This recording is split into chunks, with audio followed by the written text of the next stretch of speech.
안녕하십니까. 예민수의 경제 토크. 어려운 시장 흐름이 계속되고 있는데요. 네, 2차 전지 이야기 오늘도 다양한 시각으로 듣겠습니다. 미르경제연구소 정태근 이사님 오셨습니다. 어서 오십시오. 네, 반갑습니다. 네.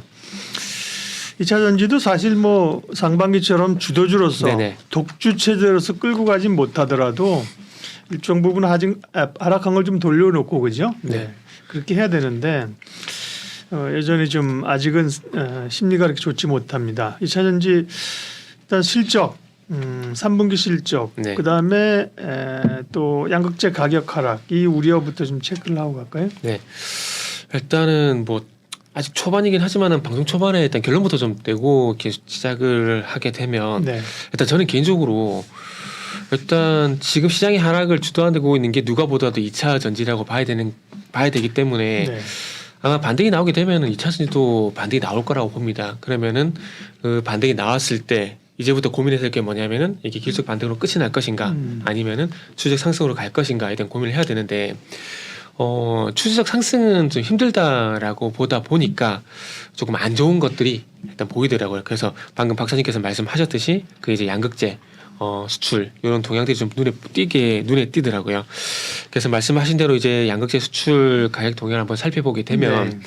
9월 10일 기준인데 뭐 한 달 지나긴 했지만 아마 가격 차이는 크게 없을 거라고 이제 보고 있고요. 그래서 3분기 때 그 한국의 양극재 수출 가격이 키로당 42.8달러, 킬로그램당 42.8달러. 예. 42.8달러고요. 그리고 요 수치가 작년하고 그리고 2분기 한번 비교를 좀 해보게 되면은 2분기에 50.3달러 네. 였다는 점을 한번 비교해보게 된다라면은 한 15% 정도 가격 네. 하락분이 있고요. 그리고 이제 작년 대비해서 보게 되면은 작년 같은 경우는 49.6달러 정도였었는데 요거 대비해 보게 되면은 한 13.7% 정도 하락을 한 상황입니다.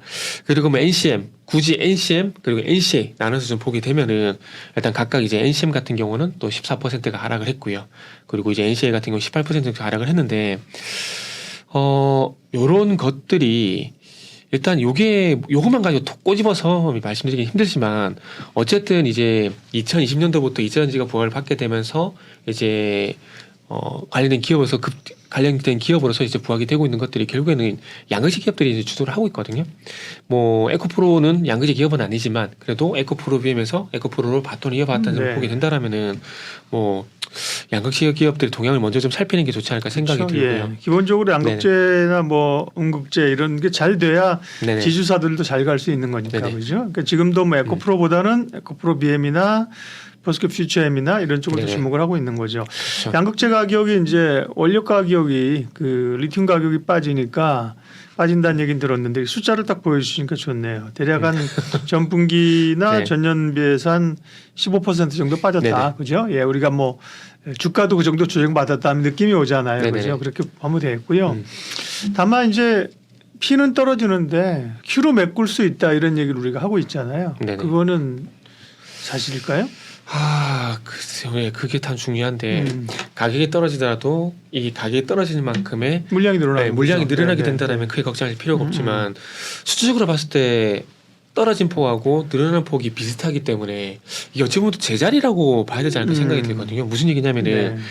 그 양극재 수출량 같은 경우에 이제 5월달, 6월달 그러니까 2분기죠. 2분기하고 7월달, 8월달 3분기 비교를 해보게 되면은 5월달 같은 경우 어쨌든 양극재 수출량이 24,000톤이었고요. 그리고 6월달이 22,000톤이었는데 다행히도 7월달 같은 경우는 27,000톤, 8월달 같은 경우는 또 마찬가지 27,000톤 늘어나게 되면서 어찌 보면 이제 5월달 대비해서는 27,000톤 기준으로 보게 되면 5월달 대비해서는 뭐 12% 그리고 6월달 대비해서는 22% 정도 늘어났습니다. 그런데 22%를 감안을 하더라도 15% 마이너스가 된 거에서 22%에 올랐기 때문에 단순 계산으로 7% 올라간 거거든요. 그러면 그동안은 계속 2차 전지 양극재 기업들이 뭐 수출량들이 뭐 그리고 가격이 이런 것들이 뭐 10%, 20% 이렇게 성장해 왔었는데 20%, 30% 이렇게 성장해 오다가 7% 성장을 했을 때 과연 시장에서 만족을 할까? 라는 점을 보게 되면은 시장에서 만족을 못할 가능성도 있다라는 거죠. 그런 관점에서 보게 되면은 도리어 이런 것들도 실망감으로 작용이 될 수가 있기 때문에 또 이런 실망감들이 자칫 이제 정점이구나. 라는 그런 우려감도 좀 가질 수가 있다라는 거죠. 그렇기 때문에 양극재 수출량이 늘어나긴 했지만은 이 가격이 떨어진 부분들이 조금 이제 걱정이 될 수 있는 부분들인데 이 수출량 그리고 또 중요한 건 이제 수출량이 증가를 했지만 또 이제 중요한 것은 이제 지금 들여오는 것이 아니라 한 달이란지 2개월 전에 갖고 왔던 재고분을 가지고 이 생산에 나서게 된다는 점을 보게 된다라면은 네.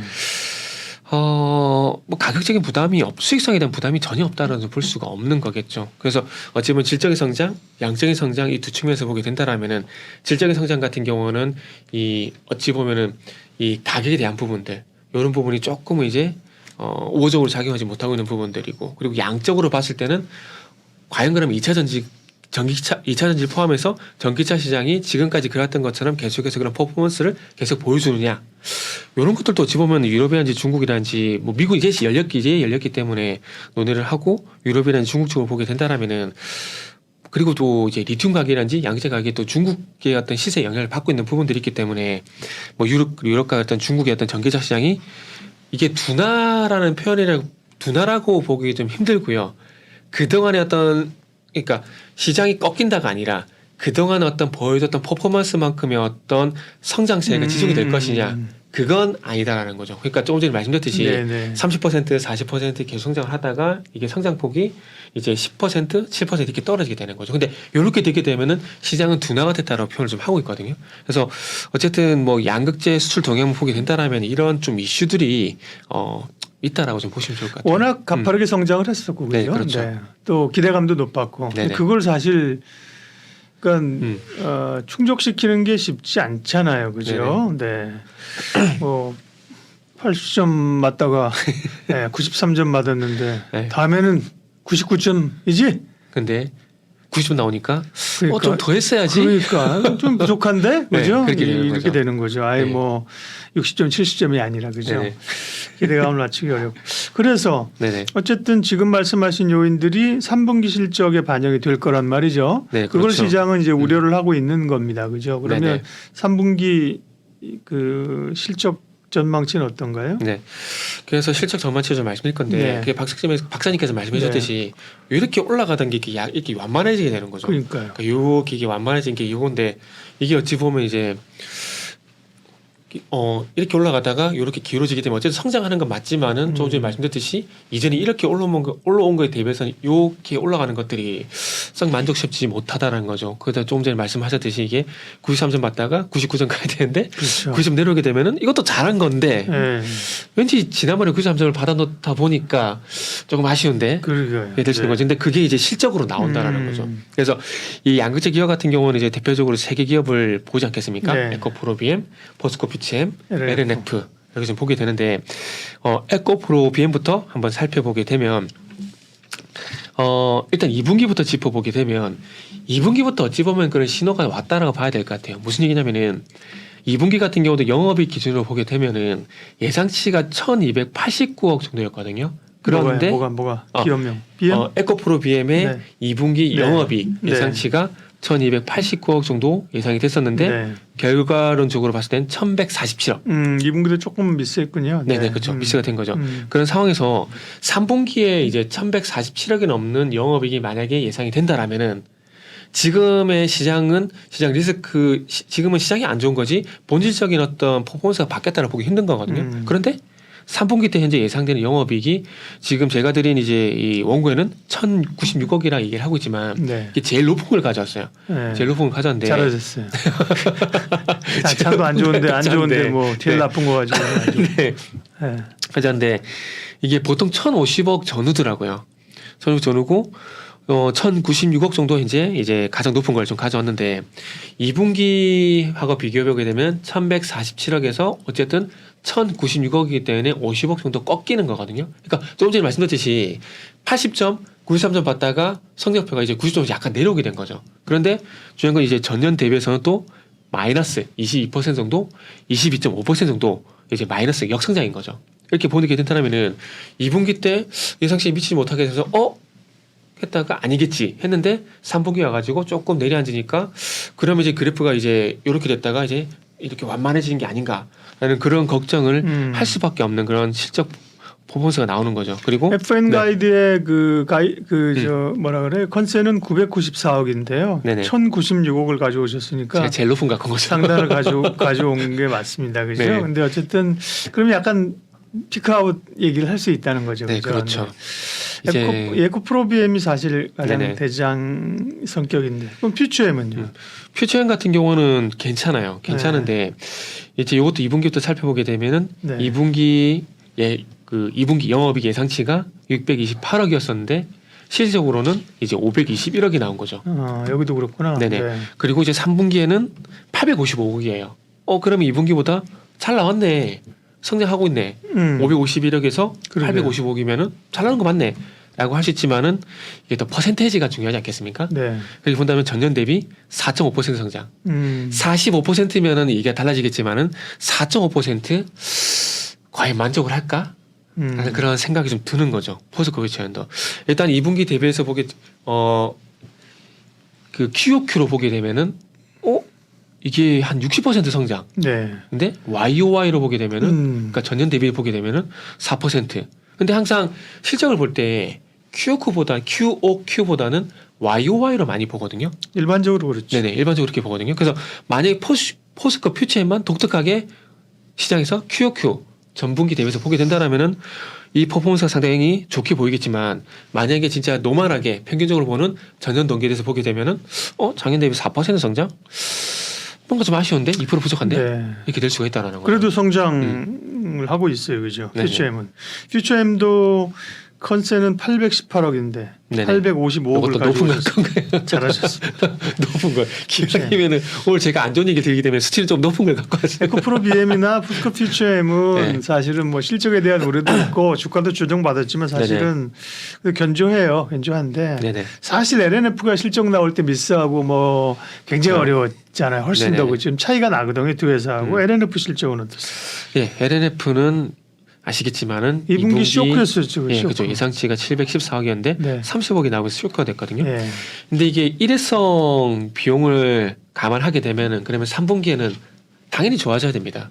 그래야지 네. 실망하지 않는 거거든요. 근데 이제 3분기 같은 경우는 이제 473억, 30억에서 473억 보게 되면 기저효과를 상당히 좋게 보이거든요. 2분기 대비 너무 잘했네. 원래 좋은 게 맞았었네. 일형 비용이네. 할 수 있지만은 이것도 이제 그 QOQ로 비교하면 안 돼. 지난 분기가 워낙 너무 안 좋기 때문에. 좀 뭔가 좀 노이즈가 있었으니까 그죠. 네. 그러면 이제 결국 YOY로 비교를 하면요. 하면은 이제 마이너스 52%가 되는 거죠. 그러니까 그죠. 그게 어떻게 보면 좀 LNF 주주들에게 네네. 미안한 말이지만 네.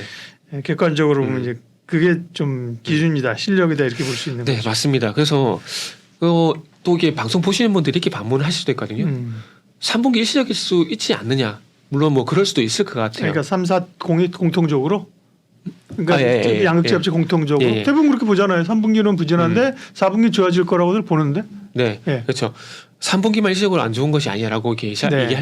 말씀하실 수도 있는 거죠. 예. 그런데 만약에 2분기 때 에코프로비엠, 포스코 퓨처엠, LNF 같은 기업들이 예상치에 상회했던 실적이 나왔다라면은 그럴 수 있다라고 봅니다.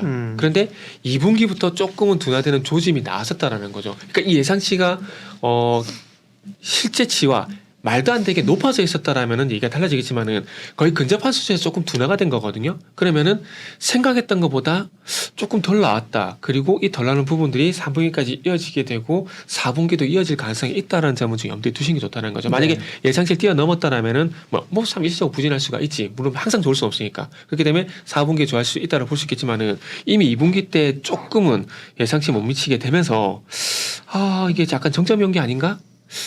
이런 걱정을 할 만한 신호가 이미 나왔고 그러기에 그 더해가지고 3분기 실적 같은 경우도 2분기 대비해서 높다라기보다는 낮아 있는 상황들이기 때문에 조금 4분기도 쉽지 않을 가능성이 있다라는 거죠. 물론 양극재 수출 가격을 4분기에 봐야 되겠지만 어쨌든 양극재 수출 가격 하락에 대한 원인을 좀 살펴보게 된다라면은 어쨌든 중국 쪽에서 조금은 과잉 공급에 대한 어떤 그런 부분들이 있는 상황들이기 때문에 이게 한 분기만에 해결되기는 쉽지 않다라는 점을 보게 된다라면은 4분기도 좀 쉽지 않을 가능성. 이게 지금 안 좋은 것이 3분기에 끝이 나지 않을 가능성도 일단 염두에 두고 그러면서 3분기 실적이 발표가 되고 난 다음에 4분기를 보시는 게 조금 더 이제 마음적으로 심적으로 이제 편하지 않을까 그래서 말씀드릴 수 있는 거죠. 그러다 보니까 제가 방송 서두에 말씀드렸듯이 모든 것이 그대로인데 시장 때문에 내려왔다. 그렇다라면은 제자리를 찾아가게 되고 기존 추세를 갈 가능성이 상당히 높다라는 거죠. 그런데 시장이라는 이 먹구름이 거치고 난 다음에 그렇게 된다라면 이제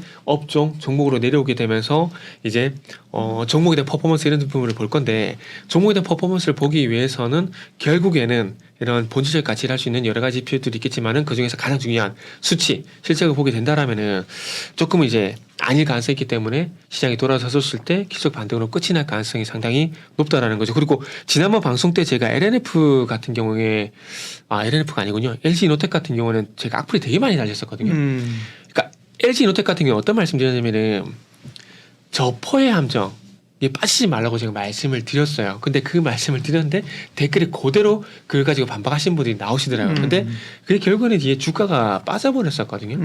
그래서 LNF도 마찬가지였습니다. 여기서는 말씀 안 드렸었는데 각종 종목 상담이라든지 방송에 나와서 LNF 같은 경우도 LG이노텍 사례를 들게 되면서 저포 그러니까